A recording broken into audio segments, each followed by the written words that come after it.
और दोस्तों, जैसा कि आपको पता है कि हमारा प्रयास रहता है कि लगभग हर वैकेंसी आप तक पहुंचाएं। उसी क्रम में आज हम बात करते हैं ज्वाइन इंडियन नेवी, यानी इंडियन नेवी की हम बात करते हैं। इसमें वैकेंसीज निकली हुई हैं, अभी नया आवेदन आया हुआ है। ये आपको वेबसाइट पर जाना है, ज्वाइन इंडियन नेवी आप लिख देंगे गूगल पर तो आप पहुंच जाएंगे। ये उनकी पूरी वेबसाइट है, यहाँ पर भी दिया हुआ है, यहाँ से आप जा सकते हैं इसके अंदर। और बता देता हूँ मैं ये पूरी वेबसाइट में आपको इसलिए बताता हूँ जिससे कि आपको भी पता चले। कैरियर एंड जॉब्स पे भी जा सकते हैं आप, ये पूरी वेबसाइट है। और अगर आपको लगता है कि आपको हिंदी में चाहिए तो आप यहाँ पर देखते जाएंगे तो यहाँ पर आपको ऑप्शन आ जाएगा हिंदी में, और आपको अगर लगता है इंग्लिश में तो आपको यहाँ पर ऑप्शन रहेगा इंग्लिश में। तो आप जिसमें भी जाना चाहें आप उसमें जा सकते हैं। तो यहाँ पर आप देखेंगे नई वैकेंसी, ये वाली वैकेंसी, ये वाली, तो इसमें आपको क्लिक कर देना है। ठीक है, जैसे आप क्लिक करेंगे तो आपके सामने ये ओपन हो जाएगा। इसको थोड़ा सा बड़ा कर लेता हूँ। चलिए अब हम बात करते हैं। सबसे पहले भारतीय नौसेना हर काम देश के नाम senior secondary recruit medical assistant 2/2024 batch के लिए नौसैनिक के रूप में अविवाहित पुरुष, ध्यान रखिए अविवाहित पुरुष अभ्यर्थियों से ई आवेदन पत्र आमंत्रित करते हैं। नवंबर 2024 से प्रारंभ होने वाले पाठ्यक्रम 1 नवंबर 2024 में प्रारंभ होने वाले बैच के लिए अविवाहित पुरुष उम्मीदवारों senior secondary recruit medical assistant पदों के लिए ई आवेदन पत्र आमंत्रित है जो भारतीय शासन प्रणाली द्वारा अधिकथित पात्रता शर्तें पूरा करता हो। SSR मेडिकल असिस्टेंट भर्ती के लिए रिक्त पदों को राज्यों के अनुसार आवंटित किया गया है। विभिन्न राज्यों के लिए लिखित परीक्षा में उपस्थित होने के लिए क्वालिफाइंग कट ऑफ अंक अलग अलग होंगे। शैक्षणिक योग्यता SSR मेडिकल असिस्टेंट 10+2 यानी 12वीं बायोलॉजी भौतिकी विषय रसायन विज्ञान सहित भारत में किसी भी स्कूली शिक्षा बोर्ड द्वारा न्यूनतम 50% अंकों के साथ 40% न्यूनतम प्रति विषय उत्तीर्ण की हो तथा न्यूनतम जो कि भारत सरकार के शिक्षा मंत्रालय द्वारा मान्यता प्राप्त हो। आयु 1 नवंबर 2003 से 30 अप्रैल 2007 के बीच में, और इन दोनों तारीखों को भी शामिल किया गया, दोनों तिथियां मिला के इनको भी शामिल किया गया, इसके बीच में व्यक्ति का जन्म हुआ हो। वेतन एवं अन्य सुविधाएं प्रारंभिक परीक्षण अवधि के दौरान भर्ती होने पर नौसैनिकों के स्टाइपेंड के रूप में 14,600 रुपये प्रति माह देय होगा। परीक्षण पूरा होने के बाद डिफेंस वेतन मैट्रिक्स के लेवल 3 21,700 रुपये से लेकर 69,100 रुपये में रखा जाएगा। इसके अलावा सैनिक सेवा भत्ता 5200 रुपये का महंगाई भत्ता जो कि लागू होगा के साथ जुड़कर दिया जाएगा। पदोन्नति किस प्रकार होगी? मास्टर चीफ पेटी ऑफिसर 1 रैंक तथा पदोन्नति के अवसर हैं जिसमें वेतन स्केल डिफेंस वेतन मैट्रिक्स के लेवल 8 47,600 रुपये से लेकर 1,51,100 रुपये देय होगा। साथ ही 5200 रुपये प्रतिमाह सैनिक सेवा भत्ता दिया जाएगा। रिकॉर्ड श्रेष्ठ होने निर्धारित परीक्षाएं SSB उत्तीर्ण कर लेने पर कमीशन अधिकारी पद तक पदोन्नति के अवसर भी हैं। अनुलब्धियां यहाँ पर बता दी गई हैं। अनुलब्धियां यहाँ पर हैं। सुरक्षा बीमा योगदान पर 75 लाख रुपए नौसैनिकों के लिए लागू है। चयन मापदंड क्या रहेगा? SSR मेडिकल असिस्टेंट 2024 बैच के चयन प्रक्रिया में 2 चरण शामिल होंगे, यानी प्रथम चरण शॉर्ट लिस्टेड प्राप्त अंकों के बायोलॉजी भौतिकी विषय और रसायन विज्ञान, द्वितीय चरण PFT लिखित परीक्षा तथा भर्ती चिकित्सा परीक्षा। प्रथम चरण यहाँ पे दिया गया शॉर्ट लिस्टेड, यहाँ पे पूरी चीजें कंडीशन दी हुई हैं कि भाई जिस अंकों के आधार पर होगी शॉर्ट लिस्टिंग राज्यवार तरीके से की जाएगी। शॉर्ट लिस्टिंग के लिए कट ऑफ अंक एक राज्य से दूसरे राज्य से भिन्न हो सकते हैं, अलग अलग रहेंगे। जिस राज्य के हैं वहाँ के राज्यों के अलग अलग रखा जाएगा क्योंकि रिक्तियों को राज्यवार तरीके से आवंटित किया गया है। ध्यान देने योग्य बात है कि ऐसे मामलों में जहां समान प्रतिशत वाले उम्मीदवार किसी विशेष राज्य के लिए शॉर्ट लिस्टिंग कोटा से अधिक है, short listing DOB date of birth के आधार पर की जाएगी, यानी पहले डेट ऑफ बर्थ वाले उम्मीदवार इस प्रकार कम संभावना वाले को प्राथमिकता दी जाएगी।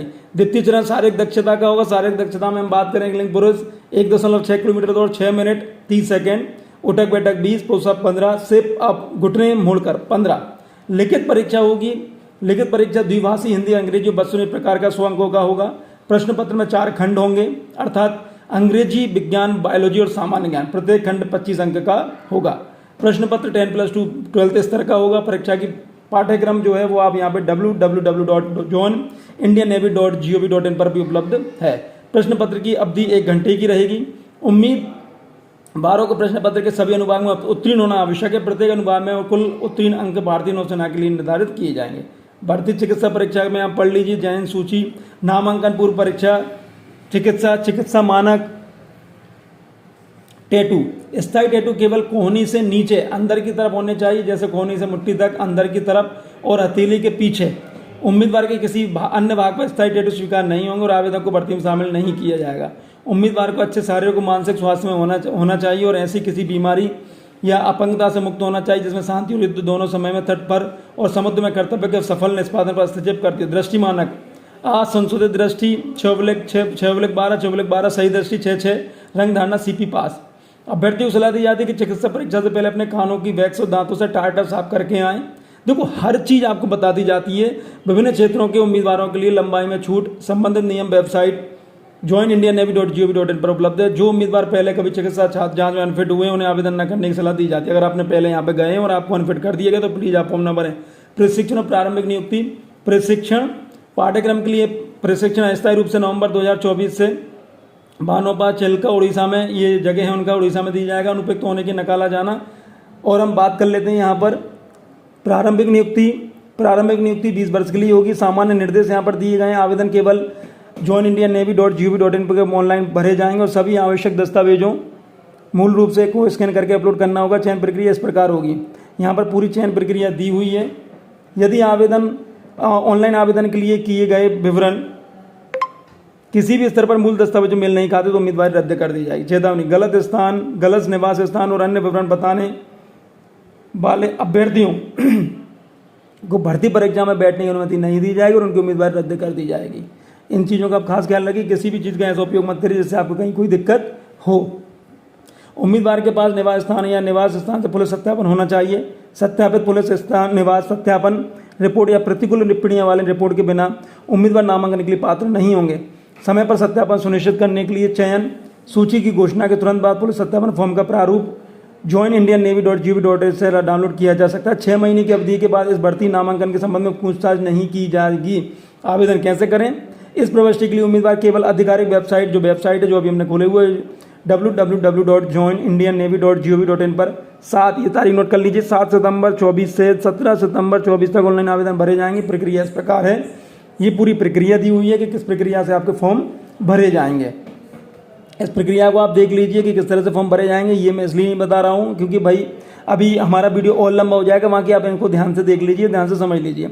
आवेदन देश भर के कॉमन सर्विस सेंटर CST के से 60 रुपये प्लस GST निर्धारित फीस पर अपलोड किए जा सकता है। यह सुविधा पूरी तरह से वैकल्पिक है। आप वैकल्पिक है, आप इसके माध्यम से फॉर्म भर सकते हैं। यहाँ महत्वपूर्ण जानकारी दी हुई है।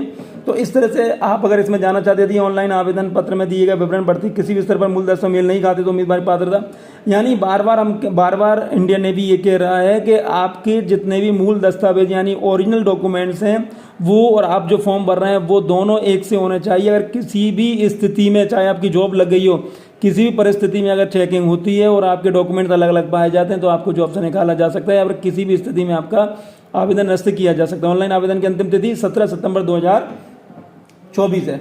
तो इस तरह से आप इसमें फॉर्म भर सकते हैं और यहाँ पर स्पष्ट दिया हुआ है चेतावनी दलालों। अब यहाँ पे कई सारे लोग ये कहेंगे कि मैं जॉब लगवा दूंगा, मैं ऐसा करवा दूंगा, मैं वैसा करवा दूंगा। तो कृपया किसी भी उन लफड़ों में ना फंसें, किसी भी चीज़ों में ना फंसें। और जैसे यहाँ पर दिया गया विज्ञापन दिए गए नियम शर्तें केवल दिशा निर्देश और समय समय पर संसद सरकार द्वारा जारी आदेश चयन उम्मीदवारों के लिए लागू होंगे। आप यहाँ पर इन चीज़ों का ख्याल रखें। किसी भी तरह के दलाल और धोखेबाजों से सावधान रहें। आप डायरेक्ट फॉर्म भरिए, परीक्षा दीजिए, उसके माध्यम से आपका इसमें सिलेक्शन होगा। चलिए, मेरी शुभकामनाएं आपके साथ हैं। बहुत बहुत धन्यवाद।